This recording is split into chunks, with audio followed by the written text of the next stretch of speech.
And Scott Penner has a friend. A friend that he's going to, not just one friend, but a friend that he's going to share with us today. So here you go. So I got this friend. Need to tell my whole church family.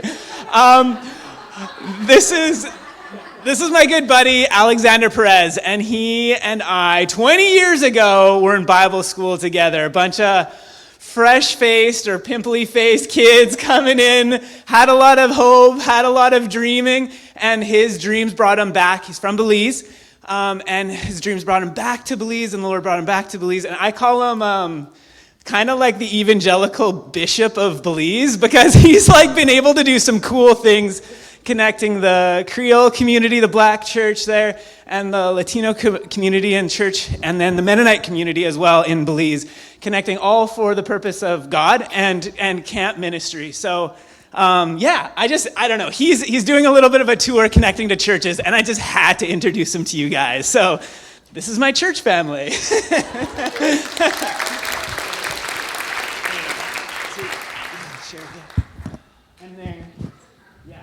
Scott. He's got 2 minutes, not enough time to share embarrassing stories. God is so good. I just arrived. I was in freezing Winnipeg yesterday. And I can't believe it, how good you got it here. I'm just blown away how big your country is and diverse it is. But yes, 18 years ago, after I finished SBC, we had big dreams. You know, and where's your family, Scott? Where is? Looking forward to meet the kids. You know, to see Scott fellowshipping on a church, to see a man who has a family and kids, and to see that they keep loving the Lord, that just tells me that God's ways works. I know he's a part of a bigger congregation, and I'm pretty sure you can attest to that. That God ways works. Who would have thought, right? That after many years, when we didn't know how we were going to raise families, we weren't even thinking of that. We were thinking of changing the world. Change the world with your family first. That gets a little bit more personal. I don't know if you heard these stories, but you hear these stories of missionaries going where there's no electricity, there's no water. They go to the most dangerous areas of the country, and they reach people there. I am one of those stories.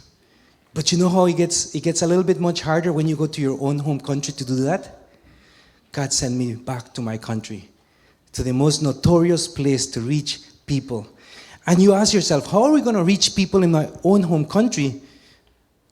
You can. I was in Winnipeg. Winnipeg, I think, is considered one of the poorest cities. There's some rough neighborhoods there.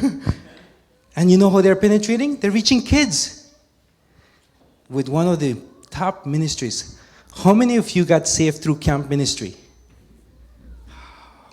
That is something that I took back to my country. I saw how much ministers, teachers, professors, mechanics, lawyers, I saw them got saved on camp ministry and are serving in their church. And that's one thing that I took back to my country. I would want to encourage you today. If you are part of that ministry, keep pouring into your kids and young people. When we started this ministry in Belize, I couldn't take what you had here, bow and arrows, BNX, beautiful mountains. I can't wait to see a camp. I can't wait to see it's going to blow my mind, because in Belize, we use one soccer ball and we come out with 40 games. That's what we have. But at the end of the day, God is not coming for buildings, BNX. He's coming for people. And God's love is translated all across the world, that you don't need to have a BNX to know that Christ loves you. We have this crazy vision in Belize that it says, Belizeans changing Belize with the love of Jesus Christ. If there's someone that is going to change Belize, God is going to use Belizeans, because they know how to work with Mennonites, Chinese, Creole, and the whole rice and beans. You know what rice and beans is? Oh, you go to Guatemala, frijolitos y arroz, the best. And tortillas? Yeah. When all the cultures come together, working together, no matter where you're from, the Lord works. He works in unity. We have this amazing ministry in Belize that after we reach 600 kids through summer camp and over 70 young people that come and help. Then we follow up with them through the entire year. We don't follow up with just 600 kids. We follow up more than 1,000 kids with the gospel every week, guys. So don't get comfortable to reach kids just on summer camp. You gotta follow up. You gotta follow up with your young people, because we're not sending campers, we're making disciples. We're making disciples. Today is no longer me and my wife. I have 12 young people living with me.